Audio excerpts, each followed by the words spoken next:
Iran বুঝে ফেলতেছে যে রাশিয়ার সহযোগিতার দরকার আছে, কারণ রাশিয়া হচ্ছে এখনকার আমেরিকাদের বিরুদ্ধে একটা সুপার পাওয়ার। এখন আমাদের 50টা পারমাণবিক অস্ত্র থাকার কথা ছিল, অ্যাটলিস্ট না থাকুক 5টা তো থাকার কথা ছিল। ওরা যদি আমাকে তাক করে রাখে আমিও তাক করে রাখতাম, বেটা তুই মারলে আমি মেরে দেবো যা। নবী সাল্লাল্লাহু আলাইহি ওয়াসাল্লাম বলেই গিয়েছিলেন যে শেষ জামানায় কাফের মুশরিকরা তোমাদেরকে এমন ভাবে আঁকড়ে ধরবে, ঘিরে ধরবে, যেন দস্তরখানায় সবাই খাবার খেতে বসেছে। সাহাবীরা ওই যুগে বলছিলেন, ইয়া রাসূলুল্লাহ সাল্লাল্লাহু আলাইহি ওয়াসাল্লাম, আমরা কি ওই সময় সংখ্যায় কম হব? অবাক হয়েছিলেন তারা, কারণ ওই সময় তো ইসলামের বিজয়ের যুগ। আমাদের এইরকম অবস্থা হবে যেখানে আমরা 313 মিলে 1000 বদরে ঠেকাই দেই, 700 মিলে উহুদে 3000 ঠেকাই দেই, মোতাব যুদ্ধে আমরা কত 3000 নিয়ে 2 লাখকে ঠেকাই দেই। ওই মুসলমানদের এই অবস্থা হবে? সাহাবীরা বলছিলেন অবাক হয়ে। তখন নবীজি বলছেন, হ্যাঁ তোমাদের অবস্থা এরকম হবে, তোমরা সংখ্যায় হবা সমুদ্রের ফেনার মতো, কিন্তু 2টা জিনিস তোমাদেরকে পেয়ে বসবে, এই 2টার কারণে এই পরিণতি তোমাদের হবে। এটা আবরাহার যুগ না যে হস্তি বাহিনীকে ধ্বংস করার জন্য তৈরন আবাবিল আসবে, এটা সেই যুগ নয়। এখন আবাবিল আপনাকেই হতে হবে, আমাকেই হতে হবে। কথা কি বুঝতে পারছেন? এটা নিজেদের তাকদীর, নিজেদের ভাগ্য, নিজেদের মানে ভবিষ্যৎ আল্লাহর উপর তাওয়াক্কুল করে তার হুকুম মেনে আমাদেরকে করতে হবে ইনশাআল্লাহ। পৃথিবীর সমস্ত জুলুম উঠে যাবে ইনশাআল্লাহ। কোনো মাজলুমের অধিকার আর খর্বিত হবে না, প্রত্যেক মাজলুম তার অধিকার ফিরে পাবে ইনশাআল্লাহ। একটা বাচ্চার রক্তের প্রতিশোধ আমরা নিব ইনশাআল্লাহ। একটা বোনের ইজ্জতের বদলা আমরা নিব ইনশাআল্লাহ। একটা ভাই যাদেরকে অন্যায়ভাবে হত্যা করা হয়েছে, এদের রক্তের বদলা আমরা নিবই নিব ইনশাআল্লাহ। আমরা বেঁচে না থাকলে আমার সন্তান নিবে ইনশাআল্লাহ, ও বেঁচে না থাকলে তার সন্তান নিবে ইনশাআল্লাহ। আমরা কিছু ভুলি নাই, ভুলে যাবও না ইনশাআল্লাহ। এই দুনিয়া ততদিন পর্যন্ত ফানা হবে না যতদিন এই দৃশ্য বিশ্ববাসী না দেখছে ইনশাআল্লাহ। তোমাদের যা করার আছে করো, যা ইচ্ছা করতে থাকো। এখন বিশ্বের মুসলমানদের রক্তের হোলি খেলায় মেতেছে, যেখানে মুসলমান সেখানেই নির্যাতন, চায়নায় নির্যাতন, ওইখানে ইয়াতে কি বলবো, ওটা কি সিরিয়াতে নির্যাতন, তারপর ইয়েমেনে নির্যাতন, ফিলিস্তিনে নির্যাতন, ইরাকে করে গেল, হ্যাঁ, তারপরে ওই যে লেবাননে করে, জর্ডানে করতেছে, আরব কান্ট্রিগুলোর মধ্যে, আফ্রিকার কান্ট্রিগুলো, যে কোনো জায়গাতে তাকান দেখবেন খালি মুসলমানদের উপর নির্যাতন আর নির্যাতন চলতেছে। এর জন্য শুধু ওরা দায়ী নয়, এর জন্য আমরাও দায়ী। কেন নির্যাতন আসবে না, কেন আল্লাহর গজব আসবে না? কারণ নবী সাল্লাল্লাহু আলাইহি ওয়াসাল্লাম বলেই গিয়েছিলেন যে শেষ জামানায় কাফের মুশরিকরা তোমাদেরকে এমন ভাবে আঁকড়ে ধরবে, ঘিরে ধরবে, যেন দস্তরখানায় সবাই খাবার খেতে বসেছে। মানে আমরা সবাই দস্তরখানায় খাবার খেতে বসলে যেমন করে বসি একসাথে, ওইভাবে তোমাদের উপর আগ্রাসী হবে এরা। সাহাবীরা ওই যুগে বলছিলেন, ইয়া রাসূলুল্লাহ সাল্লাল্লাহু আলাইহি ওয়াসাল্লাম, আমরা কি ওই সময় সংখ্যায় কম হব? অবাক হয়েছিলেন তারা, কারণ ওই সময় তো ইসলামের বিজয়ের যুগ। আমাদের এইরকম অবস্থা হবে যেখানে আমরা 313 মিলে 1000 বদরে ঠেকাই দেই, 700 মিলে উহুদে 3000 ঠেকাই দেই, মোতাব যুদ্ধে আমরা কত 3000 নিয়ে 2 লাখকে ঠেকাই দেই। ওই মুসলমানদের এই অবস্থা হবে? সাহাবীরা বলছিলেন অবাক হয়ে। তখন নবীজি বলছেন, হ্যাঁ তোমাদের অবস্থা এরকম হবে, তোমরা সংখ্যায় হবা সমুদ্রের ফেনার মতো। সমুদ্রের, দেখতে পারতেছেন এখন খালি নাম কাও আসতে মুসলিম বাড়তেই আছে, সমুদ্রের ফেনার মতো, কিন্তু 2টা জিনিস তোমাদেরকে পেয়ে বসবে, এই 2টার কারণে এই পরিণতি তোমাদের হবে। এক নম্বর হচ্ছে তোমাদের মধ্যে দুনিয়ার মহব্বত তোমাদেরকে পেয়ে বসবে, আর একটা আল ওয়াহান তোমাদেরকে ধরে ফেলবে। সাহাবীরা বলছে, ওয়াহান কি? নবীজি বলছেন, তোমরা আল্লাহর পথে জীবন দিতে চাইবে না, এই ভয়, আল্লাহর পথে জীবন দেওয়ার ভয় তোমাদেরকে পেয়ে বসবে। এই 2টা যখন তোমাদেরকে পেয়ে বসবে, তখন এই কাফের মুশরিক মুনাফিক যারা আছে সবাই মিলে তোমাদেরকে একটা কচু কাটা করে ফেলবে। হয়নি এখন এটা? শুধু এই যুগে না, প্রত্যেক যুগে যুগে যখনই মুসলমানদের উপর এই 2টা এসেছে, তখনই মুসলমানরা আক্রমণের শিকার হয়েছে। কখনো তাতারিদের হাতে, হ্যাঁ, ওই চেঙ্গিস খানের বংশধর মনে আছে, মঙ্গলরা, ওরা এসে মুসলমানদেরকে একদম কেটে ফেলে দিয়েছিল। কতদিন, 40 দিনের মধ্যে বাগদাদে ওরা মনে হয় প্রায় 10 থেকে 15 লক্ষ মানুষকে হত্যা করেছে, ওই তাতারিরা মুসলমানদেরকে, আব্বাসীয়দের সময়। এরকম হিস্ট্রি অনেক আছে। তারপরে যখন এই ফাতেমি সাম্রাজ্য চলছিল, তখন ক্রুসেডাররা এসে মুসলমানদেরকে হত্যা করেছে। তারপরে আবার করেছে জেঙ্গিদের সময়, আইয়ুবীদের সময়, এমনকি মোগল সাম্রাজ্য। এর আগেও যখন দুনিয়া প্রীতি আর ওহান ঢুকে গিয়েছিল, তখন দেখা গেছে যে মুসলমানদের মধ্যেই মারামারি চলতেছে। হ্যাঁ, ওখান থেকে গিয়ে কর্ডোবা ইসলামী খেলাফত হয়েছে। এগুলি হিস্ট্রি পড়বেন, ইতিহাস নিয়ে ইনশাল্লাহ আরেকদিন কথা হবে। আমার নিয়ত আছে আপনাদেরকে হিস্ট্রি শোনানোর, একদম আদম আলাইহিস সালাম থেকে শুরু করে এই পর্যন্ত যা যা হয়েছে ইসলামের ইতিহাসে একটা একটা করে ধারাবাহিক পর্ব আকারে আসবে ইনশাআল্লাহ। এতে করে খুব অল্প সময়, হয়তো 10 মিনিটের মাদ্রাসা এমন হতে পারে, বা 10 থেকে 15 মিনিটের মাদ্রাসা, এর মধ্যেই একটা একটা করে পর্বে একটা একটা করে হিস্ট্রি আসবে ইনশাআল্লাহ।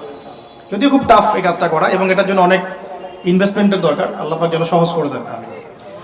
তো মূল কথাটা আমি বলছি যে যখন আমরা এভাবে দুনিয়া প্রেমে ঢুকে গিয়েছি এবং আল্লাহর পথ থেকে সরে আসছি, মার খেতে হয়েছে। এখন আমাকে বলেন তো দেখি, আমরা কি আমাদের অবস্থার উন্নতি চাই না?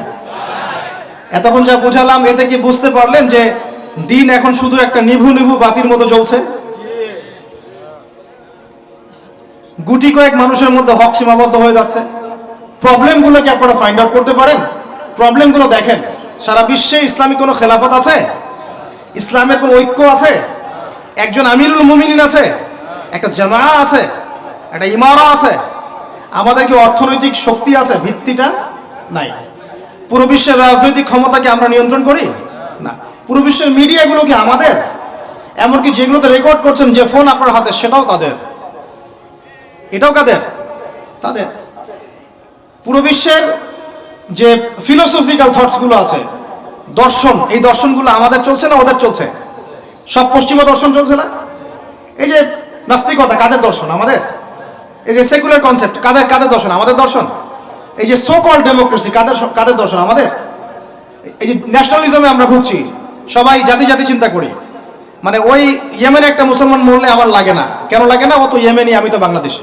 এই যে গোত্রীয় বিভাজনটা আমরা করেছি ন্যাশনালিজমের মাধ্যমে, এতে করে ইউনিটিটা নষ্ট হয়ে গেছে।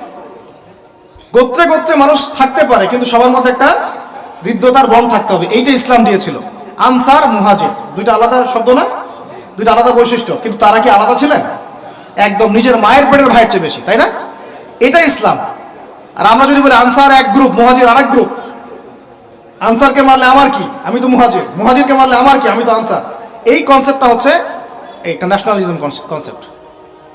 এই চলছে। ও দিয়ে দিল ফরাসি বিপ্লবের পর থেকে, 1789 সালের পর থেকে এগুলো আসছে ওয়ার্ল্ডে। 1789 থেকে শুরু করে 1914 পর্যন্ত, এই সময়টাতে তারা বিশ্বটা দখল করেছে। কত সময়? 1789 থেকে 1914, এই যে সময়টুকু, এর মধ্যেই পশ্চিমারা বিশ্বটাকে দখল করেছে। আবার নতুন করে কোন কোন জায়গা দখল করেছে? প্রথমে পলিটিক্স, প্রথম জায়গাটা কি?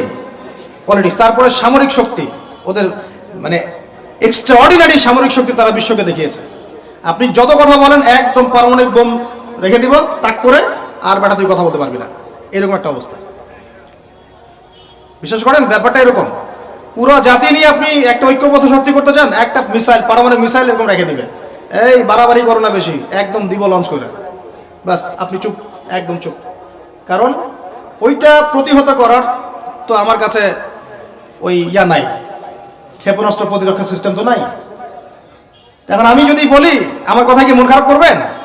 আমি যদি বলি যে বিগত 50 বছরে আমাদের দেশ স্বাধীন হয়েছে কবে বলেন? 71, এখন কত? 23, কত বছর বলেন? আমরা কি একটাও ক্ষেপণাস্ত্র তৈরি করতে পারলাম না? এই বিশ্বে এই ধরনের প্রযুক্তি ছাড়া কেউ টিকে থাকতে পারে? এটা কি ঢাল তলোয়ারের যুগ, যে ওরা এগুলো বানাবে আর আমরা ঢাল তলোয়ার নিয়ে বসে থাকবো? কি করলাম আমরা বলেন? আপনারা তো রাগ করেন কথা বললে, রাগ না করে একটু ভালো করে মন দিয়ে শোনেন না, মন দিয়ে চিন্তা করেন না। কি করলাম আমরা এতদিনে? আমাদের 50টা ক্ষেপণাস্ত্র থাকার কথা ছিল, আমাদের 50টা পারমাণবিক অস্ত্র থাকার কথা ছিল। কিসের ভিত্তিতে আমরা লড়াই করব? কিসের ভিত্তিতে আমরা লড়াই করব? মিয়ানমার যদি আমাদেরকে কালকে চাপ দেওয়া শুরু করে, আমরা কিসের ভিত্তিতে লড়াই করব? কি নিয়ে লড়াই করব? এমনকি পুরো মুসলিম বিশ্বের বড় বড় পরাশক্তিগুলোর সাথে আমাদের সম্পর্ক কতটুকু ভালো? ইরান বুঝে ফেলতেছে যে রাশিয়ার সহযোগিতার দরকার আছে, কারণ রাশিয়া হচ্ছে এখনকার আমেরিকাদের বিরুদ্ধে একটা সুপার পাওয়ার, তাই না? অনেক কান্ট্রি এখন ওদের সাথে যুদ্ধ করতে গেলে রাশিয়ার সাথে বন্ডিং করে। এটা ওয়ার্ল্ড অ্যাফেয়ার্স। আমরা বিগত 50 বছরে কি করতে পারি না, ব্যর্থতার ইতিহাস রচনা করা যাবে। কি বলতেছেন আপনি? আমি কি বলতে চান? এটা রচনা করা যাবে একটা ইতিহাস। পদে পদে দুর্নীতি করেছে, পদে পদে টাকা আত্মসাৎ হয়েছে, পদে পদে হক নষ্ট করা হয়েছে। এগুলো সব আমাদের সম্পদ ছিল, জনগণের ছিল। আমি কোনো পলিটিক্যাল পার্টি করি না, কখনো করিও নাই, আবার করারও কোনো শখ নাই। কিন্তু একজন আম জনগণ হিসেবে, সাধারণ জনগণ হিসেবে এই কথাগুলো বলছি। প্রত্যেক পদে পদে দুর্নীতি, টাকা আত্মসাৎ, সিস্টেম লস। কেন? একটা ছেলে যোগ্যতা আছে, চাকরি পাবে না কেন? ওই ছেলের যোগ্যতা আছে, কেন চাকরি পাবে না? আপনি আল্লাহর কাছে কি জবাব দিবেন? আপনারা বলেন, আপনারা আল্লাহর কাছে কি জবাব দিবেন? ওর যোগ্যতা আছে, কেন সে পেল না? কেন একটা গভর্নমেন্ট প্রতিষ্ঠানের মধ্যে পদে পদে আমাকে ফাইল ট্রান্সফার করতে হবে, সবাইকে টাকা খাওয়াতে হবে কেন? আমার তো যোগ্যতা আছে, আমি তো হকের উপর আছি। বিসিএস তো কোচিং আমিও করেছি, আমিও তো ক্যাডার হতে পারতাম, আমি কেন হতে পারলাম না? কেন চান্স দিলেন না? কেন বড় বড় পরীক্ষার প্রশ্ন ফাঁস হয়ে যাবে? কেন একজন ডক্টর যাকে আমরা আমাদের ট্যাক্সের টাকা দিয়ে আমাদের ভাইরা বেতন দিচ্ছে, ও কেন দেরি করে হসপিটালে আসবে? কেন আসবে? কে ব্যবস্থা নিবে এগুলোর এগেনস্টে? আমরা ব্যবস্থা নিতে পারবো? আপনাকেই তো নিতে হবে। ওমর ইবনুল খাত্তাবের মতো শাসক কে হবে? আপনাকে হতে হবে, আমরা তো হব না। আর আমাদের সেই যোগ্যতাও নাই, ইচ্ছাও নাই। আমরা দায়িত্ব নিতে চাই না, দায়িত্ব ছেড়ে দিতে চাই। ইসলাম কি বলে? দায়িত্ব নিতে বলে না ইসলাম। ইসলাম বলে যে যোগ্যকে দায়িত্ব দিয়ে দাও। কোন সাহাবী দায়িত্ব নিজেকে চেয়ে নেন নাই কখনো, বলেছেন আমাকে দেওয়ার দরকার নেই, তাকে দিয়ে দাও। আবু বকর সিদ্দিকের পর ওমর ইবনুল খাত্তাব পর্যন্ত বলছিলেন আমাকে দিয়েন না, প্রয়োজন আলীকে দেন, উসমানকে দেন। উমরের মতো মানুষ এই কথা বলছিলেন। আর আমরা এখন কি করি ভাই? আমার চরিত্র সবচেয়ে ভালো, আমারে দেন, আমারে। খালি কিয়ামতটা হয়ে যাক, আল্লাহ পাক দাঁড় করাবেন সবগুলোকে সিরিয়ালে, দেখা যাবে কে কি জবাব দিতে পারে, দায়িত্ব কতটুকু বুঝাই দিতে পারে, এটা দেখা যাবে। কেন এটা হবে? আমার কথা রাগ করেন না প্লিজ। এখন আমাদের 50টা পারমাণবিক অস্ত্র থাকার কথা ছিল, অ্যাটলিস্ট না থাকুক 5টা তো থাকার কথা ছিল। ওরা যদি আমাকে তাক করে রাখে, আমিও তাক করে রাখতাম। বেটা তুই মারলে আমি মেরে দেবো, যা। উত্তর কোরিয়ার মতো একটা কান্ট্রি, আমার সাবজেক্টে এইগুলা, আমরা ইউনিভার্সিটিতে এগুলোই পড়েছি। ও একটা কান্ট্রি, কতটুকু কান্ট্রি জানেন? উত্তর কোরিয়া দক্ষিণ কোরিয়া একসময় মারামারি করতো, এই মারামারি লাগিয়ে দিয়েছিল পশ্চিমরা। পরে উত্তর কোরিয়ার প্রেসিডেন্ট ওই বলা থেকে বের হয়ে যায়, বলা থেকে বের হয়ে চায়নার সাথে বন্ডিং শুরু করে, রাশিয়ার সাথে বন্ডিং শুরু করে ওদের সাপোর্টে সে আস্তে আস্তে আস্তে নিউক্লিয়ার ডিভাইসগুলো তৈরি করা শুরু করেছে। করার পরে এখন এই মাত্র বেশি না, 20 থেকে 25 বছরে ওরা এমন একটা জায়গায় চলে গেছে, খাইতে পারুক না পারুক পারমাণবিক বোমা একদম তাক করে রেখে দিয়েছে। পশ্চিমারা ওখানে নাক গলাতে পারে না, ও নাক গলাতে পারে আমার কাছে এসে, আমাকে বলে স্যাংশন দিবে, আমাকে বলে তোমাকে ভিসা নীতি বাতিল করে দিব। আমাকে বলতে পারে, ওকে বলতে পারবে না তো, কারণ ওর কাছে ওইরকম অস্ত্র আছে, দিবে একটা মায়েরা, যা বেটা। ওর পার্ল হারবার আছে সামনে জাপানের ওখানে। কারণ এটা এমন একটা বিষয় যে একটা যদি সে মারে, আর এও তো একটা মারতে পারবে। একটা বোমা পড়লে পুরো জাতি একদম মুহূর্তের মধ্যে ছাই হয়ে যাবে, ছাই। এজন্য এটা যুদ্ধ এত সহজে কেউ যেতে যাবে না। এটা হচ্ছে একটা মনস্তাত্ত্বিক শক্তি যে আমার কাছে আছে, তুই মারলে কিন্তু আমি মারতে পারি। এই মনস্তাত্ত্বিক শক্তিটাই দরকার ছিল, এখন নাই। আর ভাই এগুলো আমাদেরও তো অনেক দোষ, সব কিছু তো আমরা মানুষের উপর চাপাই দিয়ে বসে থাকি। আমরা যখন অ্যানালাইসিস করতে বসি সবাই মনে হয় যে বিজ্ঞ পণ্ডিত, কিন্তু আপনি তো দায়িত্ব নিয়ে সামনে আসছেন না, আপনি তো পড়াশোনা করে উপরে আসছেন না, আপনি তো জ্ঞান অর্জন করে মানুষকে বোঝানোর চেষ্টা করছেন না। আমরা তো আমাদের দায়িত্ব পালন করছি না, করছি কি? আল্লাহ পাক আমাদের সবাইকে বিচক্ষণ হওয়ার তৌফিক দান করেন। কয়টা সায়েন্টিস্ট তৈরি হয়েছে আমাদের? বলেন, কয়টা সায়েন্টিস্ট তৈরি হয়েছে আমাদের জাতির মধ্যে?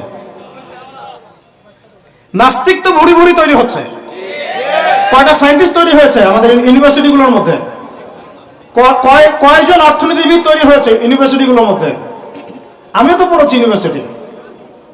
ছেলে মেয়ে একসাথে বসে গান গল্প করে, চীনা বাদাম খায়, কোনো কোনো সময় স্যার আর ছাত্রীর প্রেম হয়ে যায়। আমি বলছি না কিছুই হয় না, পড়াশোনা তো হয়, সিস্টেম তো অনেক সুন্দর, টাকা পয়সাও সরকারি অনেক খাচ্ছেন আপনারা। কিন্তু এখন কথা হচ্ছে গভর্নমেন্টের যে এত টাকা পয়সা খাচ্ছেন, রেজাল্টটা কি দিচ্ছেন? কি জাতি উপহার দিচ্ছেন আপনারা? কোন প্রজন্ম উপহার দিচ্ছেন? এগুলো কি গভর্নমেন্ট টাকা আপনারা কি মনে করেন? এই ট্যাক্সের টাকাকে কি মনে করেন? এগুলো মানুষের আমানত, রক্ত ঘাম করা পয়সা। আপনাকে বেতন দেওয়া হচ্ছে, আপনাকে ফ্ল্যাট দেওয়া হচ্ছে, আপনাকে গাড়ি দেওয়া হচ্ছে, ওগুলোর দিকে তো চোখ দেন না। আমরা একটু এক্স করোলা গাড়িতে চললেই একদম নজরদারির মতো চলে আসি। গাড়ি কোত্থেকে আসলো? আমার গাড়ির দাম তো 6 লাখ টাকা না 7 লাখ টাকা, আপনার গাড়ির দাম তো 50 লাখ টাকা। আর এইগুলো আমাদেরকে মানুষ ভালোবেসে হাতিয়ে দিয়েছে। আপনাকে ভালোবেসে না দিলে আমি কি করতে পারি? আমার কিছু করার আছে? তো মূল জায়গাগুলো তো আমরা দেখি না। সব সমস্যা ইসলামকে নিয়ে চুলকানি নাকি? খালি ইসলামকে নিয়ে চুলকানি হয়? মূল জায়গায় আসেন।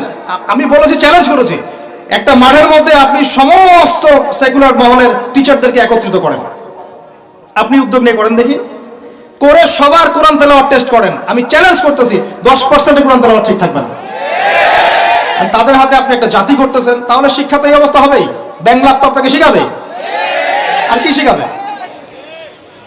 ইসলাম এবং জেনারেল শিক্ষা, ইসলামী শিক্ষা, এইটাকে সমন্বয় করাটা এখন সময়ের দাবি হয়ে গেছে। এই দুটোকে সমন্বয় না করতে পারলে আল্লাহর কসম এই জাতিকে বাঁচাতে পারবেন না আপনি। এখন টিকটক দেখতেছেন, সামনে কোন টক আসবে আল্লাহ ভালো জানে, আল্লাহ ভালো জানে। এখানে আপনার ঘরেও তো দেখবেন যে একটা অপদার্থ পয়দা হয়ে গেল। কত এরকম ছেলে তার বাবা মাকে বৃদ্ধাশ্রমে পাঠিয়ে দিল, সন্তানের হাতে মা খুন হলো। এই তো কয়েকদিন আগে এক পুলিশ অফিসার খুন হয়েছিল এক সন্তানের হাতে, মনে নাই আপনাদের এগুলা? তাহলে আমরাই তো আমাদের ঘরে সাপ তৈরি করতেছি। ভাববেন না যে এগুলোর ফলে শুধু সমাজে একটা প্রভাব বিস্তার হবে, আমার ঘরে কিছু হবে না, কখনো নয়। আমিও এফেক্টেড হব, আমার ঘরেও আসবে। এখন আল্লাহ রাব্বুল আলামিনের কাছে খালি দোয়া করতে পারি আমরা, আল্লাহ পাক যেন আমাদেরকে এমন যোগ্য ব্যক্তি উপহার দেন আল্লাহর পক্ষ থেকে। যেই হোক সে XYZ, হুএভার হি ইজ, আমরা কোনো দলের মানুষ না, কোনো পলিটিক্যাল পারসন না। XYZ যে হোক না কেন, আমরা চাই সৎ, যোগ্য, ইমানদার মানুষ। সৎ, যোগ্য, ইমানদার মানুষ যারা তাদের এই ক্ষমতাটাকে, এই প্রতিভাটাকে দিনের জন্য কাজে লাগাবে ইনশাআল্লাহ। এরকম মানুষ চান না আপনারা? এটা দোয়া করতে হয়, আল্লাহ যেন কবুল করেন, আমিন। আর আমাদেরকেও হতে হবে আনুগত্যশীল, এবং আমরা শান্তিপূর্ণ কোনো পরিবেশের মধ্যে বিদ্রোহ করতে যাব না। কারণ এগুলো করলে রাষ্ট্রের আরো ক্ষতি হয়, উপকারের চেয়ে কি হয়? ক্ষতি বেশি হয়। আমরা দোয়া করব, চেষ্টা চালাবো, আল্লাহ রাব্বুল আলামিনের কাছে মুজাহাদা চালিয়ে যাব, এবং আমরা গঠনমূলক সমালোচনার মধ্য দিয়ে আমরা তাদের কাজের পজিটিভ নেগেটিভ বিষয়গুলো উপস্থাপন করতে পারি। এরপর যদি তারা দাওয়াত কবুল না করে, তাদের কবর তাদের, আপনার আমার কবর আমাদের। লাকুম দীনুকুম ওয়ালিয়া দিন। ব্যাস, এটা আমাদের দায়িত্ব। এখন আমার কথাটা আমি গুছিয়ে নিব, কনক্লুশনের দিকে একটু আমার দিকে মনোযোগ দেন। আর শেষে গিয়ে আমি আপনাদেরকে 5টা প্রশ্ন করবো। কয়টা ভাই? সেরা 5 জন, যে 5 জন অ্যান্সার দিতে পারবেন তাদের জন্য আমি হাদিয়া নিয়ে আসছি। 5টা বই আমি আমার পক্ষ থেকে উপহার দেবো ইনশাআল্লাহ। ঠিক আছে? এই যে লেকচারটা দিয়েছি এর উপরেই 5টা প্রশ্ন হবে ইনশাআল্লাহ। দেখবো কে কতটুকু লেকচার শুনেছেন। কনক্লুশনটা এখন শোনেন। পুরো বিশ্বের প্রেক্ষাপটটা এখন আমাদের অনুকূলে না। আমার সাথে বলেন তো, কি বললাম? পুরো বিশ্বের প্রেক্ষাপটটা আমাদের অনুকূলে না। বিশ্বের বড় বড় সেক্টরগুলো মনে রাখবেন, বড় বড় সেক্টরগুলো হচ্ছে 1 রাজনীতি, 2 ভূ রাজনীতি, 3 অর্থনীতি, 4 সংস্কৃতি, 5 শিক্ষা এবং 6 প্রযুক্তি। কটা বললাম? 6। এই প্রতিটা বিষয় এখন আমরা নিয়ন্ত্রণ করি না, এটাই বাস্তব, এটাই সত্য। কারা নিয়ন্ত্রণ করে? ইসলামের দুশমনরা করে, ইসলামের দুশমনরা করে। তো এরা হচ্ছে এই বিষয়গুলো নিয়ন্ত্রণ করে, প্রতিটা বিষয়, প্রত্যেকটা বিষয়, ব্যাংকিং সিস্টেম থেকে শুরু করে পলিটিক্যাল অ্যাফেয়ার্স, এভরিথিং। আমাদের হাতে কিছু নাই, কিন্তু আমরা বললাম যে ফিউচারে ঈসা আলাইহিস সালাম আসবেন এবং এটা কায়েম করবেন। এই তো কনক্লুশন। তাহলে মাঝখানে যে সময়টা বাকি আছে, এই সময়টাতে কাদের হাতে বা কোন বৈশিষ্ট্য ধারণ করতে পারলে আমাদের হাতে ওই বিজয়টা হবে? এই তো প্রশ্ন না? এই না বিষয়টা? লাস্ট 100 বছর থেকে ওরা এই মিশনে হাঁটতে হাঁটতে হাঁটতে মোটামুটি এখন 70-80 ভাগ জায়গায় কিন্তু দখল করে ফেলেছে, ফেলে নাই? ওইটা আরেকটা ইস্যু। এখন মূল কথায় আসেন। তাহলে আমরা ফিউচারটাও জানি, বর্তমানটাও বুঝতে পারছি। মাঝখানে একটা প্রজন্ম দরকার। আমরা যদি আল্লাহর কবুলিয়ত পাই, হয়তো আমরা যদি এই সময়টা পেয়ে যাই, যদি আমরা না পাই আমাদের ফিউচার জেনারেশন, যদি তারা না পায় তাদের ফিউচার জেনারেশন, এভাবে হয়তো চলতে থাকবে। কখন সেই প্রজন্ম আসবে আর কোন বৈশিষ্ট্য তাদের থাকবে, এর আগে আমি জাস্ট আপনাদেরকে দুইটা আয়াত শোনাচ্ছি। এক, আল্লাহ পাক বলছেন ইন তানসুরুল্লাহ ইয়ানসুরকুম, সূরা মুহাম্মাদে আছে, তোমরা যদি আল্লাহকে সাহায্য করো আল্লাহ তোমাদেরকে সাহায্য করবে। আমার সাথে বলেন, তোমরা যদি আল্লাহকে সাহায্য করো আল্লাহ তোমাদেরকে সাহায্য করবে। মানে আল্লাহর কি সাহায্যের দরকার আছে? তোমরা আল্লাহকে সাহায্য করো বলতে তোমরা যদি আল্লাহর দ্বীনকে সাহায্য করো, তোমরা যদি আল্লাহর দ্বীনকে সাহায্য করো আল্লাহ তোমাদেরকে সাহায্য করবেন।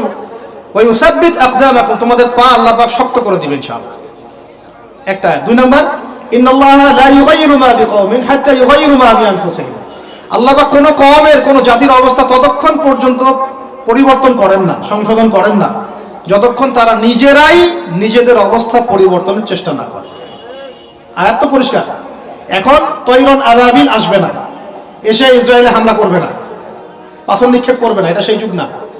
এটা আবরাহার যুগ না যে হস্তি বাহিনীকে ধ্বংস করার জন্য তৈরন আবাবিল আসবে, এটা সেই যুগ নয়। এখন আবাবিল আপনাকেই হতে হবে, আমাকেই হতে হবে। কথা কি বুঝতে পারছেন? এটা নিজেদের তাকদীর, নিজেদের ভাগ্য, নিজেদের মানে ভবিষ্যৎ আল্লাহর উপর তাওয়াক্কুল করে তার হুকুম মেনে আমাদেরকে করতে হবে ইনশাআল্লাহ। তাহলে কোন কোন বৈশিষ্ট্য লাগবে একটু খালি বলে শেষ করে দিই। এক, এমন প্রজন্ম চাই যেই প্রজন্ম 5 ওয়াক্ত নামাজ পড়ে। রাজি আছে কিনা ইনশাআল্লাহ? জোরে বলেন ইনশাআল্লাহ। আল্লাহ সাক্ষী থাকুন, আমিন। এমন প্রজন্ম চাই যেই প্রজন্মের প্রত্যেকটা মুসলিম পরিবারের 100% নামাজি মাশাআল্লাহ। এটা না হওয়া পর্যন্ত বড় বড় বয়ান করেও কোনো লাভ নাই। এক, ঠিক আছে ভাই? রাজি আছি তো ইনশাআল্লাহ? আজকের পর থেকে নামাজ ছাড়বো? আল্লাহ পাক আমাদেরকে নামাজ শক্ত করে ধরার তৌফিক দান করুন। আর নামাজটা ভালো করে শিখে নেবেন, ধীর স্থিরভাবে পড়বেন, তাড়াহুড়া করবেন না, ঠিক আছে? 3G 4G না, শান্তভাবে পড়বেন। দুই, আমরা এমন প্রজন্ম চাই যেই প্রজন্মের 100% মুসলমান কোরআন তেলাওয়াত করতে পারে। রাজি আছি কিনা ইনশাআল্লাহ? আগামী বছর ওয়াজ করতে আসার আগেই আপনাদের সবার কোরআন তেলাওয়াত সহি চাই ইনশাআল্লাহ। রাজি আছেন ইনশাআল্লাহ? আল্লাহকে কথা দেন, রাজি আছেন? অবশ্যই অবশ্যই কোরআন তেলাওয়াত শিখতেই হবে। যেমনি পারেন, যেভাবে পারেন, যত টাকা লাগুক, যার কাছে যেতে হয় হোক, যত দূরে সফর করতে হয় হোক, আপনার দায়িত্ব এটা, আমার দায়িত্ব না, হুজুরের দায়িত্ব না, এটা আপনার দায়িত্ব। আপনি কিভাবে শিখবেন আপনার ফিকির। 3 নাম্বার, আমরা এমন প্রজন্ম চাই যেই প্রজন্ম ভিতরে বাহিরে সুন্নতের অনুসারী। রাজি আছি ইনশাআল্লাহ?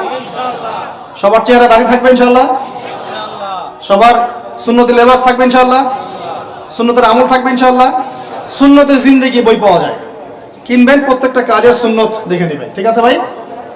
প্রত্যেকটা কাজের সুন্নত আমল করার চেষ্টা করবো, আল্লাহ পাক তৌফিক দান করুন, আমিন। শেষ করে দিচ্ছি, মনোযোগ ধরে রাখেন, আর 5 মিনিট। 4 নাম্বার, এমন প্রজন্ম চাই যেই প্রজন্ম কোশ্চিনকালেও হারাম খাবে না। রাজি আছি ইনশাআল্লাহ? হারাম খাবো? সুদ খাবো? ঘুষ খাবো? দুর্নীতি করব? মানুষের সম্পদ আত্মসাৎ করব? অন্যায়ভাবে আমরা মানুষকে ঠকাবো? আল্লাহ পাক আমাদেরকে বোঝার তৌফিক দান করুন, আমিন। 4, 5, এমন পরিবার চাই যেই পরিবার হবে পুরোপুরি ইসলামিক পরিবার। রাজি আছেন ইনশাআল্লাহ? আল্লাহ কবুল করুন, আমিন। এই জায়গাতে গিয়ে আপনাদেরকে একটা নসিহত করি যুবকদেরকে, বেশিরভাগই তো অবিবাহিত নাকি? কি দুঃখ, কি কষ্ট। একটা কাজ করবেন, আগে একটা ছোটখাটো হালাল রিজিকের ব্যবস্থা করবেন, তারপরে বিয়ে শাদী। হালাল রিজিকের ব্যবস্থা না কইরা বিয়ে শাদী করতে যায় না, নিজের মান সম্মান গায়রত বলে কিছু থাকবে না, ঠিক আছে ভাই? আরো যে বলছি, ভুলেও বেদিন কোনো মেয়েকে বিয়ে করতে যায় না। দিনদার মেয়ে খুঁজবেন, আর দিনদার মেয়ে তো বাইরে সার্টিফিকেট লেবাস দেখে বোঝা যাবে না আসলে। এটা আপনাকে খোঁজখবর নিতে হবে, দেখতে হবে তার পরিবার কেমন, ব্যাকগ্রাউন্ড কেমন, মা কেমন, ইত্যাদি ইত্যাদি, তার কোয়ালিফিকেশন কেমন, এবং পাত্রী দেখেও নেবেন। পাশাপাশি আল্লাহর কাছে দোয়া করতে হবে বেশি করে। কি করতে হবে? স্ত্রী খাদিজার মতো হতে পারে, আবার নূহ আলাইহিস সালামের স্ত্রীর মতো হতে পারে। বুঝেন পার্থক্য? বুঝেন? খাদিজা রাদিয়াল্লাহু আনহা মানে কি? এমন একজন মহিয়সী নারী যে একজন মহাপুরুষের পিছনে সাপোর্ট দিচ্ছেন। সুবহানাল্লাহ, কি সাপোর্টটা দিয়েছেন, দেন নাই? নবী সাল্লাল্লাহু আলাইহি ওয়াসাল্লামকে পুরো নবুয়তের জীবনে এটাও হতে পারে তাকদিরে। আবার নূহ আলাইহিস সালামের স্ত্রী, মনে আছে? লূত আলাইহিস সালামের স্ত্রী, তারা দুজন নবী, তারা দুজন জান্নাতি, তাদের স্ত্রীরা হবে জাহান্নামী। বলেন নাউজুবিল্লাহ। তো এই জন্য তাকদির কার হাতে? বাস আল্লাহর কাছেই বারবার ইস্তেখারা করে করে করে চেয়ে নিতে হবে, আল্লাহ আমাকে এমন একজন নেককার স্ত্রী দান করুন যিনি আমাকে আপনার পথে চলতে সাপোর্টিং হ্যান্ড হবে, আমাকে পিছন থেকে বুস্ট আপ করবে ইনশাআল্লাহ। আচ্ছা, ইনশাআল্লাহ ফ্যামিলি নিয়ে বিয়ে শাদী নিয়ে আরেকদিন ওয়াজ হবে ইনশাআল্লাহ। 5 কয়টা বলছি ভাই? 5টা না 6টা? 5টা। 6 নাম্বার, যে বাচ্চা কাচ্চা আছে আমাদের ভাই বোন, ছোট ছোট ছোট বাচ্চা কাচ্চা যেগুলো, এক একজনকে এক একজন মর্দে মুজাহিদ হিসেবে তৈরি করবে। জি আছে ইনশাআল্লাহ। তাহলে ওদেরকে আমরা পড়াশোনা করাবো কি কি পড়াশোনা করাবো? হ্যাঁ, কি পড়াবেন? হামটি টামটি নাকি Jack and Jill went up the hill, twinkle twinkle, কি পড়াবেন? ওর কচি মাথাটাকে তো সবাই নষ্ট করে ফেলতেছেন। বাচ্চা কাচ্চাদেরকে ইসলামিক মূল্যবোধ দিয়ে বড় করেন। প্লিজ ভাই বসেন একটু, এগুলো করেন না, শেষ করতে দেন, পরিবেশটা বজায় রাখেন। আর 4টা পয়েন্ট, কয়টা? 6টা বলছি না?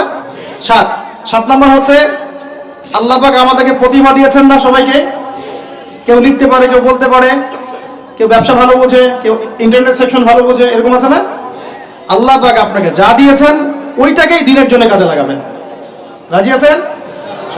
8 নাম্বার, আমাদের প্রত্যেক পরিবারের মা বোনদেরকে খাস পর্দা রাখতে হবে। নাস্তিকরা কি বলে বলুক, সেগুলোরা কি বলে বলুক, ইউনিভার্সিটি টিচার কি বলে বলুক, নেকাব খুলতে বাধ্য করে কি করে করুক, আপনি আপনার পরিবারকে পর্দা রাখবেন। যদি ওদিকে দেখেন যে কোনোভাবেই কাজ হচ্ছে না, ওই জগৎ ছেড়ে দিয়ে বাসায় চলে আসে, দরকার নেই, দরকার নেই পড়াশোনা। আমি আমার মেয়েকে মাদ্রাসায় পড়াবো, দরকার নেই আমার এই পড়াশোনা, ঠিক আছে? প্রয়োজনে নিজে প্রতিষ্ঠান করে আপনার সন্তানকে পড়াবেন। আপনার সামর্থ্য আছে, নিজে প্রতিষ্ঠান করেন, করে সন্তানকে পড়াশোনা করেন ইনশাআল্লাহ। আগে কি প্রতিষ্ঠান ছিল নাকি? যে যুগটা সোনালী যুগ, ওই যুগে কোনো শিক্ষা প্রতিষ্ঠানই ছিল না। মানুষ ওস্তাদের কাছে ম্যান টু ম্যান পড়তো। একজনের কাছে কোরআন, একজনের কাছে হাদিস, একজনের কাছে উসুল, একজনের কাছে আরবি, এভাবে পড়তো মানুষ। ওরা মানুষ হয় নাই? তো এখন পরিবেশ গড়ে তোলার ফিকির করব, যদি না পারি আমার সন্তানকে আমি ইসলামিক লাইনে পড়াবো ইনশাআল্লাহ। সামর্থ্য থাকলে নতুন নতুন প্রতিষ্ঠান গড়ে তুলবো ইনশাআল্লাহ। ওয়াজ করে আমার কোনো লাভ নাই। তৌফিক দান করেন।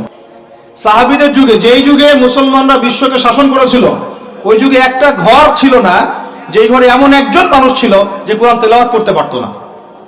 একটা বাড়ি দেখাতে পারবেন না যে বাড়ির মধ্যে এমন কোনো মানুষ আছে যে কোরআন তেলাওয়াত করতে পারে না। পারবেন? সাহাবীদের যুগে একজন সাহাবী দেখাতে পারবেন যে কোরআন তেলাওয়াত করতে পারতেন না? সাহাবীদের যুগে আপনি এমন একটা ঘর দেখাতে পারবেন যেখানে হাফেজে কোরআন নাই?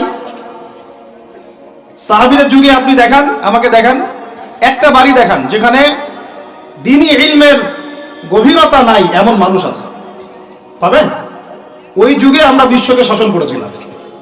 আর এখন ওই যে বললাম, যদি বলি কোরআনের জন্য কে কে জীবন দিতে চান, সবাই হাত উঠাবে। এমনকি যদি অতি উৎসাহে কাউকে বলা হয় রাস্তায় নামতে হবে, দেখবেন রাস্তায় নেমে যাবে। বুঝুক আর নাই বুঝুক, কিসের জন্য নামছে সে জানে না, অত কিছু বুঝে না, আবেগ। ওয়াল্লাহি আল্লাহ কসম করে বলছি, আবেগ দিয়ে এই বাংলার জমিনে দিন কায়েম হবে না। যদি হতো তাহলে 100 বছর আগেই হতো, যদি হতো তাহলে অনেক আগেই হতো। এখনো হয়নি কেন? আর হয়নি যে এটা কি আপনারা বুঝেন? আমি এখানে কি করছি? দিনের দাওয়াত দিচ্ছি। কি করছি ভাই? দাওয়াত তো ঠিক বলা যাবে না, এটা হচ্ছে ইসলাহি কথা, ইসলাহি মজলিস। দাওয়াত মানুষ দেয় অমুসলিমদেরকে, অমুসলিমদেরকে ইসলামের দাওয়াত দেওয়া হয়। আপনারা সবাই মুসলিম, আপনাদেরকে দাওয়াত দেওয়ার কিছু আছে? কালিমা লা ইলাহা ইল্লাল্লাহ আপনারা তো সবাই বুঝেন, হয়তো বুঝেও শিরক করতে পারেন, এটা আলাদা বিষয়। অনেকে কালিমা পড়ে ঠিকই কিন্তু শিরক করে, আকীদার মধ্যে শিরক থাকে, আমলে শিরক থাকে, কথায় শিরক থাকে। কিন্তু বেসিক্যালি আমরা তো সবাই মুসলিম পরিবার থেকে আসি নাই? মাশাআল্লাহ। তো আপনাদেরকে আমি ইসলাহের জন্য কথা বলতে পারি, ইসলাহি কথা। মূল কথা হচ্ছে আমি আপনাদেরকে ইসলাম সংশোধনের কথা বলছি। আমি এখানে দিন কায়েম করতে পারবো না, সেই অথরিটি, সেই সভরেন্টি আমার কাছে নাই। কি নাই? সেই অথরিটি, সভরেন্টি আমার কাছে নাই। এই এলাকায় যদি কেউ মদ পান করে, আপনি কি তাকে 40টা বেত্রাঘাত করতে পারবেন? আপনি কেন, যিনি এখানকার দায়িত্বশীল তিনিও পারবেন না। পারবেন? খোলামেলা কথা বলেন, পারবে? একজন যদি চুরি করে, ওই যে মসজিদে শীতকালে চোর বেড়ে যায় না, এখন চুরি তো বেড়ে গেছে, আপনারা বুঝেন না? চুরি বেড়েছে, সমাজেও চুরি বেড়েছে অর্থনীতিতে, চুরি বেড়েছে দায়িত্বে। মানুষ দায়িত্বে চুরি করে, অর্থনীতির মধ্যে চুরি করে, মানুষ আমানতের খেয়ানত করে। এটাই তো এই যুগ। প্রত্যেকটা জায়গায় খেয়ানত, প্রতিটা জায়গাতে খেয়ানত। কোত্থেকে শুরু করব? মনে করেন আমি গিয়েছি বাজারে, আপনি গিয়েছেন বাজারে, ওই যে বাজারে পণ্য কিনছেন, সবজি মাছ মাংস, ওর মধ্যেও চুরি আছে। ওখানে পেস্টিসাইড মিশিয়েছে, প্রতারণা। মাপে কম দিচ্ছে, প্রতারণা। ফের দিয়ে দিচ্ছে, চুরি। এগুলো কি বলেন? সোজা কথা, এগুলো কি?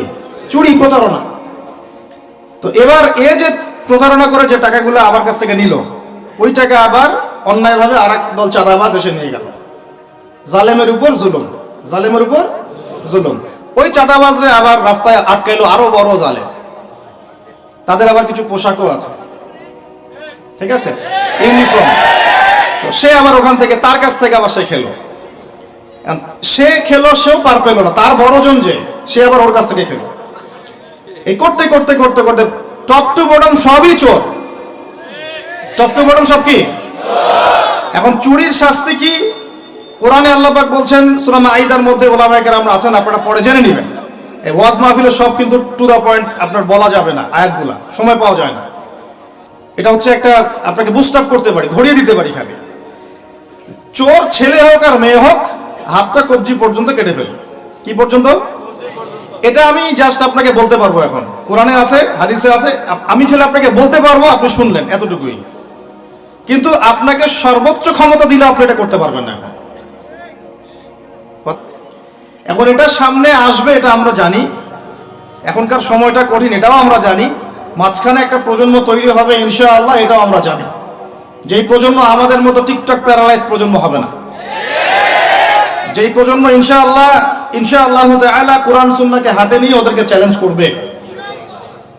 এটা নবীজি বলেও গিয়েছেন, লা তাযালু তাইফাতুম মিন উম্মতি যাহিরিনা আলাল হক লা ইয়াদুররুহুম মান খাযিলাহুম। আমার উম্মতের একটা দল সর্বদাই হকের উপর থাকবে। অন্য হাদিসে আসছে তারা যুদ্ধ করতে থাকবে, বিরোধিতাকারীরা ওদের কোনো ক্ষতি করতে পারবে না। সাহাবীরা জিজ্ঞাসা করলেন, তারা কোথায় এই কাজটা করবে ইয়া রাসূলুল্লাহ সাল্লাল্লাহু আলাইহি ওয়াসাল্লাম? নবীজি বললেন, বাইতুল মুকাদ্দাস ওয়া মা হাওলাহা। এই যে জেরুজালেম, বাইতুল মুকাদ্দাস এবং তার চারপাশে তারা এই কাজ করতে থাকবে। আল্লাহর সাথে জড়িত পাপ তো সহজেই মাফ করা যায়, কিন্তু আপনি যখন মানুষের সাথে জড়িত পাপে যাবেন তখন মাফ নেবেন কিভাবে? মনে করেন এক ভাই আরেক ভাইকে বলল যে তুই চোর, নাউজুবিল্লাহ। এখন সে বেচারা চুরি করে নাই, কিন্তু আপনি বলে ফেলছেন, কথাটা মুখ দিয়ে বের হয়ে গেছে, ওর মনে আঘাতও লাগছে। এখন বেচারা আপনাকে মাফ করে নাই মনে মনে। কাল কিয়ামতে ওর হক না দিয়ে আপনি পুলসিরাত পার হতে পারবেন না। আল্লাহু আকবার। আল্লাহ পাকের ইনসাফ এবং বিচার এত সূক্ষ্ম হবে। কত সূক্ষ্ম আপনাকে আমি একটা হাদিস থেকে খালি বলি, 1 মিনিট। একটা শিংওয়ালা ছাগল, ছাগলের শিং আছে। দুনিয়াতে একটা ছাগলকে গুঁতা দিয়েছে, ওই ছাগলের বেচারা শিং ছিল না। মানে একটা শিংওয়ালা ছাগল একটা শিংহীন ছাগলকে গুঁতা দিয়ে অন্যায়ভাবে। আল্লাহ পাক কিয়ামতের দিন ওই শিংহীন ছাগলকে শিং দিয়ে বলবেন, তো গুঁতা দিয়ে প্রতিশোধ নিয়ে নাও, বদলা নিয়ে নাও। তাহলে বলেন তো, আমরা আসলে জান্নাতের পথে হাঁটতেছি সত্যি সত্যি কি? নামাজ রোজা হজ যাকাত তো চলছে, ঠিক আছে, বুঝলাম। তো মানুষের সাথে জড়িত হক কিভাবে মিটাবেন? কিভাবে? এই যে একটা পণ্যের ভেজাল দিলেন, ওই যে কি বলে ওটাকে, কি মিশাই জানি, ফরমালিন। হ্যাঁ, ফরমালিন। এই যে মিশাই ব্যবসা করলেন, এই যে কতগুলো মানুষ ক্ষতিগ্রস্ত হলো। ধরেন যে লাখ লাখ মানুষ খেয়েছে, বেচারার পেটে সমস্যা হয়ে গেল। আপনি কিভাবে পার পাবেন কিয়ামতের মাঠে? আমাকে বুঝান। মাপে আপনি কম দিলেন, ঠকালেন বেচারাকে, ওর হক ছিল, পার পাবেন কিভাবে? বেচারা ও কিছু করে নাই, অযথাই তাকে অপবাদ দিলেন এবং সারা দেশের সামনে ওকে ধুয়ে রেখে দিলেন অন্যায়ভাবে। এখন আপনি পার পাবেন কিভাবে? এই জিনিসগুলো আমরা ভাবি না। আমরা মনে করি নামাজ পড়েছি বা সব পার। মানুষের সাথে জড়িত হক এত সহজে মাফ, বলেন আমার সাথে, মানুষের সাথে জড়িত হক এত সহজে মাফ হবে না। কি করণীয় তাহলে? ওই যে যার সম্পদ নিয়েছেন তার সম্পদ ফেরত দেওয়া, যার মানহানি করেছেন তার মান সম্মান ফেরত দেওয়া। এখন যে মেয়েটার মান সম্মান হানি করে ফেললেন, যে মেয়েটার ইজ্জত নিয়ে নিলেন, এখন কি হবে? কেমন করে ফেরত দিবেন? কিভাবে ফেরত দিবেন? যাকে ধর্ষণ করলেন, যাকে মিথ্যা অপবাদ দিলেন, যার সাথে জেনা করে ফেললেন, ভাবা উচিত না এগুলো? মনে রাখবেন, বড় বড় পরহেজগার, দুনিয়াতে যাদেরকে খুব বড় বড় পরহেজগার মনে হচ্ছে, এমন অনেক মানুষ আল্লাহ না করুক কালকে আমাদের মাঠে জাহান্নামে যাবে। এই জন্য আমরা বলি যে ভাই, আমাদেরকে নিয়ে আমরা তো কিছুই না, আমরা তো ডাস্টবিনের আবর্জনাও না। যে যুগ চলে গেছে ইসলামদের, ওই যুগের তুলনায় কোরআনে যা পড়ি আর হাদিসে যা দেখি আর সিরাতে যা বুঝি, এর তুলনায় আমরা ডাস্টবিনের আবর্জনাও না। তাদেরকে নিয়ে আপনারা এত আইওয়াশ শোডাউন কেন করতে যান? কি মনে করেন সবচাইতে গুনাহগার মানুষ হয়তো এখানে আমি আপনাদের মধ্যে? কোনো দরকার নাই শোডাউন করার। মূল কথাটা আবার ওদিকে চলে যাচ্ছে। মূল কথাটা হচ্ছে, এখানে একটা পয়েন্ট মনে রাখবেন, মানুষের সাথে জড়িত হক এই দুনিয়াতে আদায় করতে হবে। ঠিক আছে ভাই? এটা লজ্জার কিছু নাই। অন্যায়ভাবে গালি দিলে বলবেন যে ভাই আমার ভুল হয়ে গেছিল, আপনাকে গালি দিয়ে ফেলছিলাম, আমাকে মাফ করে দেন। টাকা নিয়েছেন কারো, ফেরত দেন নাই, দিয়ে দেন সামর্থ্য থাকলে। ওকে না পেলে কি করবেন? তার পরিবারকে দিবেন। তার পরিবারকেও পান নাই, বেচারা নাই পৃথিবীতে, তাহলে তার পক্ষ থেকে সদকা করে দিবেন। ঠিক আছে? এখন তাহলে যাদের সাথে অন্যায় করে ফেলেছেন বিয়ে শাদী করে ফেলতে হবে নাকি? এছাড়া তো কোনো গতি দেখতেছি না। সম্মানের হক সম্মান দিয়ে আদায় করতে হবে নাকি? যদি সুযোগ থাকে, সুযোগ না থাকলে ওদিকে যাওয়ার দরকার নাই, না হলে শয়তান আবার ওদিকে ধোকা দিবে। শয়তান আরেকটা ধোকা দিবে নেক্সট শুরুতে, ওদিকে যাওয়ার দরকার নেই। তওবা ইস্তেগফার করে ফিরে আসেন, আল্লাহ পাক তৌফিক দান করুন। আর যারা ব্যবসা করতে গিয়ে মানুষকে মাপে কম দিচ্ছেন, মানুষকে হারাম খাওয়াচ্ছেন, বলছেন টাটকা জিনিস কালকে রান্না করছে হুজুর, 3 দিন আগের বাসি তরকারি খাওয়াই দিল, একটা কি খাবেন এটা নিয়ে কথা বলতে গেলে তো আরো 2 ঘন্টা চলে যাবে। খাবেন কি? সবকিছুর মধ্যে ভেজাল দিয়ে রেখে দিচ্ছে। একটা সবজি খাবেন তার মধ্যে ভেজাল দিচ্ছে, মাছ খাবেন তার মধ্যে ভেজাল দিচ্ছে, একটা কুরবানির গরু কিনবেন তার মধ্যে গরু মোটা তাজাকরণ করে মোটা ফুলাই দিচ্ছে। খাবেন কি? দুধ খাবেন? মুসলমানের দোকানে খাঁটি দুধ পাওয়া যায় না, হিন্দুর দোকানে যাওয়া লাগতেছে। এই হচ্ছে অবস্থা আমাদের। দিন কায়েমের কথা আমরা যে বলি না, আমাদের তো নিজের ভিতরেই দিন কায়েম হয় নাই। এখন আমাদের নিজের আত্মার ভিতরে এখনো দিন কায়েম হয় নাই। সত্যি কথা এটাই। যাদের মধ্যে হয়েছে কোটি কয়েক মানুষ, তাদের সংখ্যা নিতান্তই নগণ্য, নিতান্তই কম। আল্লাহওয়ালা মানুষ যারা বাংলার মাটিতে আনাচে কানাচে আছেন, তাদের সংখ্যা নিতান্তই কম। ম্যাক্সিমাম আমরা নিজের 3.5 হাত দেহের উপরেই দিন কায়েম করতে পারি। আল্লাহ পাক আমাদেরকে কথাগুলো বোঝার তৌফিক দান করুন। এখন যেখান থেকে আসলাম দেখেন, ওরা ঈসা আলাইহিস সালামকে হত্যা করেছে না করে নাই? করে নাই। আল্লাহ পাক উঠিয়ে নিয়েছেন। কেন? আল্লাহ পাক তাকে আবারও ফেরত পাঠাবেন শেষ জামানায়। তিনি বাইতুল মুকাদ্দাস থেকে এই বিশ্বটাকে আবার শাসন করবেন ইনশাআল্লাহ। এটা একটু বোঝেন, আপনাদেরকে একটু বুঝাই। এক সময় ছেলে মেয়েরা একসাথে রিকশায় চড়লে লজ্জাবোধ করত, এখন কেউ লজ্জাবোধ করবে না। এটা হয়েছে নিউট্রাল। তারপর একটা যুগ আসলো, প্রেমপত্র লেনদেন হতো। আমরা জানি না, আমাদের দাদা বাবারা জানে, ওই জেনারেশন জানে। ওই জেনারেশনের সাহস ছিল না যে কোনো মেয়ের সাথে কফি শপে বসবে, রিক্সায় ঘুরবে বা এটা করবে। এখন তারপর একটা জেনারেশন আসলো, এটা নিউট্রাল হয়ে গেল। তারপরে আরেকটা আসলো, এরা আর ওইসবে নাই, সরাসরি কাজ করতে চায়, সরাসরি অন্যায় করতে চায়, সরাসরি জেনা। এখন সেই যুগ চললো। তারপরে আবার পরকীয়াটা আসলো, সিরিয়াল দেখায় পরকীয়া, বাসায় স্বামী বাইরে আরেকটা ছেলে, বাসায় স্ত্রী বাইরে একটা মেয়ে, এই যুগ চললো। তারপরে শুরু হলো কি? সমকামিতা। ছেলে জেনা করা শুরু করলো, নাউজুবিল্লাহ। এখন ওটা চলতেছে আর কি, এখনকার সমাজ ওইদিকে যাচ্ছে। আর যে কি আসবে আল্লাহ ভালো জানেন। এবং আমার মনে হয়, আল্লাহ মাফ করুক আমাদেরকে, আমার মনে হয় আমরা জোর করে আল্লাহর গজব টেনে নিয়ে আসতেছি। সুদের মধ্য দিয়ে, জেনার মধ্য দিয়ে, ব্যভিচারের মধ্য দিয়ে, অন্যের হক নষ্ট করার মধ্য দিয়ে, ঠিক আছে, সমকামিতা প্রমোট করার মধ্য দিয়ে, আল্লাহ রাব্বুল আলামিনের জমিন থেকে আল্লাহর আইনগুলো সব উঠাই দিয়ে আমরা আল্লাহ পাকের গজব জোর করে টেনে আনতেছি। যদি আসে, আল্লাহ না করুক, ভালো মন্দ কেউ পার পাবো না আমার ধারণা।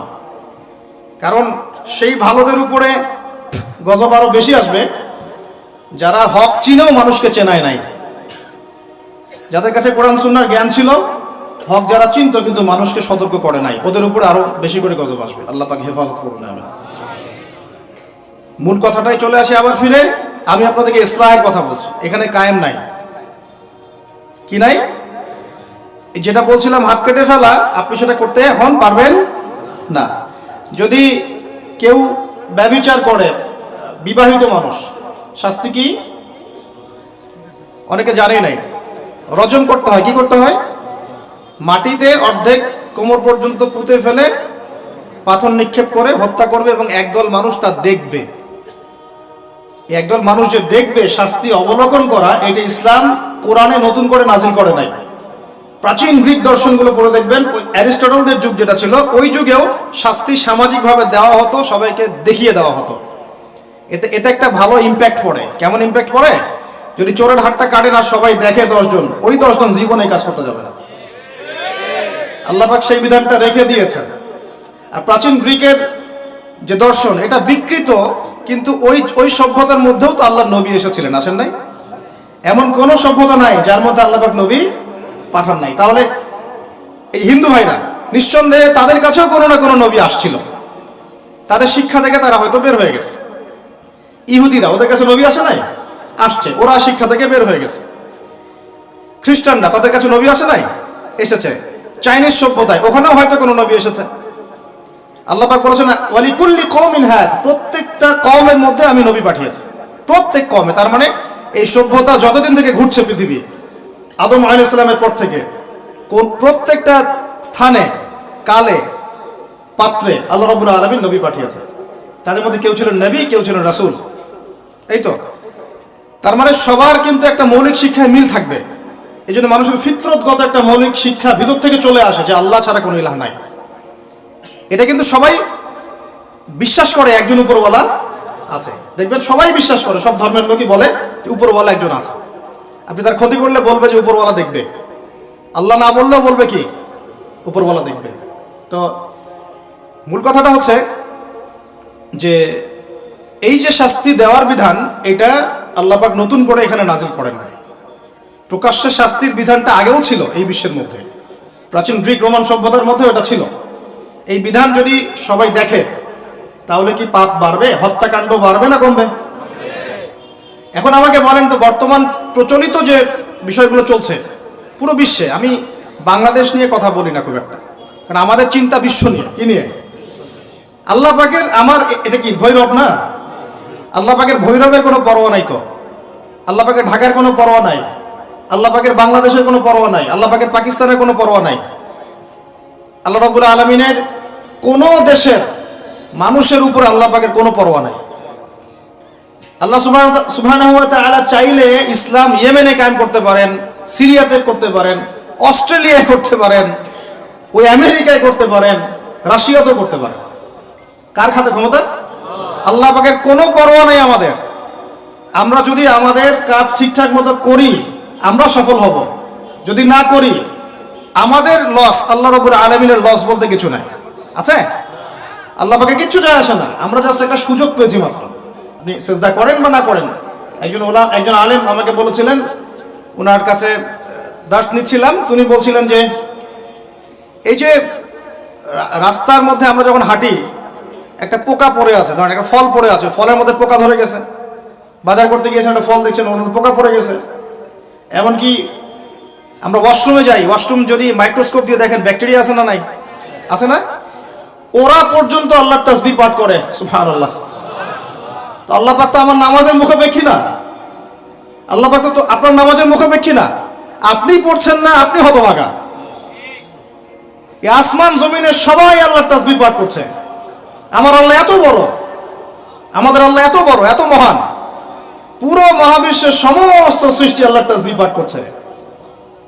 আমরা না করলে কি যায় আসে? আমরা তাসবিহ তাহলিল না করলে, কোরআন তেলাওয়াত না করলে, সালাত না পড়লে, তাহাজ্জুদ গোজার না হলে, হালাল না খাইলে আল্লাহ পাকে কিছু যায় আসে না? যায় আসে? এটাই যদি ফিল করেন, তাহলে ইনশাআল্লাহ আপনি মাথাটা নত করে আল্লাহর কাছে ফিরে আসবেন। অনুভূতিটা জাগ্রত করার চেষ্টা করছেন। আরেকটা অনুভূতি নেবেন বাসায় গিয়ে। এবার এগুলো আমরা ভাবি, এভাবে ভাবার চেষ্টা করি। এই যে আমরা এখানে বসে আছি, ধরেন 5000 মানুষ, কথার কথা, মনে করেন আমরা কেউই দুনিয়াতে নাই। এই দুনিয়ার ঘূর্ণন থেমে যাবে কিনা? থেমে যাবে? এই দুনিয়া ঘুরবে না ঘুরবে না? রাত দিন আসবে না আসবে না? আমাদের পরিবার থাকবে না থাকবে না? মাঝখান থেকে আমরা আমাদের সময়টা এবং সুযোগটা নষ্ট করলাম। অতএব এত চিন্তা বাদ দেন, চাকরির কি হবে, ব্যবসার কি হবে, আমার মা বোনের কি হবে, আমার পরিবারের কি হবে, আমার এইটার কি সেটার কি, সব চিন্তা বাদ দেন আপনি। এখন আগে চিন্তা করেন যে আমরা দুনিয়াতে কিভাবে আল্লাহর দিন পালন করব, কিভাবে পরকালে নাজাত পাবো। আগে নিজের চিন্তা করেন। আমরা তো মানুষের চিন্তা করে করে লাইফ নষ্ট করে ফেলে দিলাম। এখন আপনারা শিক্ষা নিচ্ছেন না দিনের। কেন শিক্ষা নিচ্ছেন না? কারণ আপনারা চিন্তা করেন যে একটা সার্টিফিকেট দরকার, চাকরি পাইতে হবে। এই ফ্লোতে যেতে যেতে আপনার 20 বছর 25 বছর চলে যাবে, পরে আফসোস করবেন। ওই সার্টিফিকেট আপনি কার জন্য চান? নিজের জন্য, একটা ভালো মেয়েকে বিয়ে করতে চান, হালাল খাইতে চান, এই তো আপনার সন্তানদের ভবিষ্যৎ চান। এটাই তো আমাদের গোল নাকি? আল্লাহ পাক এগুলো করতে নিষেধ করেন নাই, কিন্তু দিনের শিক্ষা এবং আমল বাদ দিয়ে নয়। আমরা এখন এই দুনিয়ার পিছনে ছুটতে ছুটতে আল্লাহকে ভুলে যাই, রাসূলকে ভুলে যাই, নামাজকে ভুলে যাই, কোরআনকে ভুলে যাই। এটাই সবচেয়ে সমস্যা আমাদের, এইটাই সবচেয়ে বড় সমস্যা। যে যুব সমাজ সালাত আদায় করছে না, এরা আল্লাহর জন্য জিহাদ করবে? কোশ্চিন কালেও না। যে যুব সমাজ কোরআন তেলাওয়াতই করতে জানে না, আবেগে খালি বলতে পারে যে হ্যাঁ কোরআনের জন্য জান দিতে প্রস্তুত, কিন্তু পারবে না এটা করতে। যে যুব সমাজ হারাম সম্পর্ক থেকে বের হতে পারছেন না, কিভাবে চিন্তা করলেন যে আপনি বাইতুল মুকাদ্দাস জয় করবেন? যে যুব সমাজ সুদ ছাড়তে পারতেছে না, পাবজি ফ্রি ফায়ার ছাড়তে পারতেছে না, সমকামিতার দিকে ধাবিত হচ্ছে, ট্রান্সজেন্ডার দিকে ধাবিত হচ্ছে, ফ্রি মিক্সিং অ্যাভেলেবল, এই যুব সমাজ বাইতুল মুকাদ্দাস জয় করবে না। কোন যুব সমাজ করবে? আমি পরে আসতেছি ওইদিকে। আগে বোঝেন এই সিচুয়েশনে এইভাবে হবে না ভাই। আর একটা চিন্তা আমরা বাদ দিব, কোন রকম পাস করার চিন্তাটা বাদ দিব। আমাদের সবার একটা চিন্তা হয়ে থাকে, কি চিন্তা? কোন রকম পার পাইলেই পার। চিন্তা করি যে কোন রকম যদি বাঁচতে পারি তাইলেই হবে।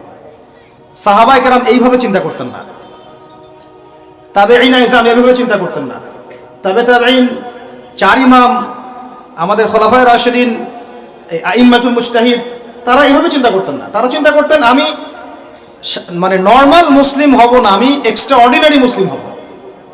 একটা নর্মাল মুসলিম। আল্লাহ পাক আমাদেরকে কিন্তু এক্সট্রা অর্ডিনারি হতে বলছেন, সূরা মুলকের মধ্যেও আছে কিন্তু, তাবারাকাল্লাযী বিয়াদিহিল মুলক ওয়া হুয়া আলা কুল্লি শাইইন কাদির আল্লাযী খালাকাল মাউতা ওয়াল হায়াতা লিয়াবলুয়াকুম আইয়ুকুম আহসানু আমালা। এই যে কথাটা বলতে যাচ্ছিল, আল্লাহ পাক জীবন মৃত্যু সৃষ্টি করেছেন, আল্লাহ পাক দেখতে চান, লিয়াবলুয়াকুম তোমাদেরকে পরীক্ষা করতে চান, আইয়ুকুম তোমাদের মধ্যে কে, আহসানু আমালা আমলে আহসান কে, সবচেয়ে ভালো কে। আল্লাহ পাক দেখতে চান না যে গরু খাওয়া মুসলিম কে, কে জুমায় জুমায় নামাজ পড়তে যায়, ঠিক আছে, কে খালি ঈদের নামাজ পড়তে যায়, কে খালি নামাজ পড়ে আবার সুদও খায়, যে এবার যাকাতও দেয়, এদিকে দুর্নীতিও করে, উমরা হজ করে আবার এদিকে মানুষের হক নষ্ট করে। এইটা আল্লাহ দেখতে চান না। আল্লাহ পাক দেখতে চান আমলের শ্রেষ্ঠকে, মানে ক্লাসে ফার্স্ট কে হয়। এই উম্মতের দায়িত্ব বাংলার জমিনে 8-10 জন 20 জন আলেম, 10 জন দায়ী, 10 জন মাদ্রাসা শিক্ষক, তাদের উপরে নয়। দিনের যদি দিনকে মহব্বত করেন, ভালোবাসেন, দিনের বিজয় চান, প্রত্যেকের দায়িত্ব আছে, প্রত্যেকের দায়িত্ব আছে। আপনারও তো দায়িত্ব আছে। আপনাকে আল্লাহ মাল সম্পদ দিয়েছেন, ওইটা দিয়ে আপনি দিনের জন্য কি করলেন আল্লাহ দেখতে চান। আল্লাহ পাক আপনাকে জ্ঞান দিলেন, প্রজ্ঞা দিলেন, আপনি ওইটা দিয়ে দিনের জন্য কি করলেন আল্লাহ পাক দেখবেন তো। আল্লাহ পাক আপনাকে লেখার ক্ষমতা দিয়েছেন, কতটুকু লিখলেন আল্লাহ পাক দেখবেন। আল্লাহ পাক বলার ক্ষমতা দিয়েছেন আপনাকে, আপনি ভালো বলতে পারেন, কতটুকু হক বললেন আল্লাহ পাক দেখবেন। আল্লাহ পাক আপনাকে সামাজিক, অর্থনৈতিক, রাজনৈতিক ক্ষমতা দিলেন, আল্লাহ দেখতে চান আপনি এটা দিয়ে দিনের জন্য কি করেন। অন্যথায় আল্লাহ পাক এটা কেড়ে নিতে সময় লাগবে না, এক মুহূর্তে আল্লাহ পাক কেড়ে নিতে পারেন। পৃথিবীতে নমরুদের নামও কেউ স্মরণ করে না, এখন ফেরাউনের নামও কেউ স্মরণ করে না, স্মরণ করলেও নেগেটিভলি স্মরণ করে, অভিশাপের সাথে স্মরণ করে, তাই না? প্রশংসার সাথে স্মরণ করে না। কত শত সম্প্রদায় আল্লাহ পাক বলেছেন ওয়ালাকাদ আহলাকনা ক্বাবলাহুম মিনাল কুরুন, কত সম্প্রদায় আমি ধ্বংস করে দিয়েছি তোমাদের আগে। কত সম্প্রদায় ছিল, লক্ষ লক্ষ কোটি কোটি সম্প্রদায়কে আমি ধ্বংস করে দিয়েছি তোমাদের আগে। নাই, তাদের শব্দও কি তোমরা শুনতে পাও? শব্দও শুনতে পাও না। তারা চিৎকার করছে বারজাকের জগতে আযাব থেকে বাঁচার জন্য, আমরা শুনতেও পাই না। তারা বলছে একটা কি জানি, রব্বানা আবসারনা ওয়া সামি'না ফারজি'না না'মাল সালিহান ইন্না মুকিনুন। তারাই কথা বলছে এখন, রব্বানা, হে আমাদের রব, আবসারনা, আমরা দেখেছি, মানে পরকাল আমরা দেখা হয়ে গেছে, এখন আমরা দেখেছি। কোন চোখ দিয়ে? 2 চোখ দিয়ে দেখেছি আমরা।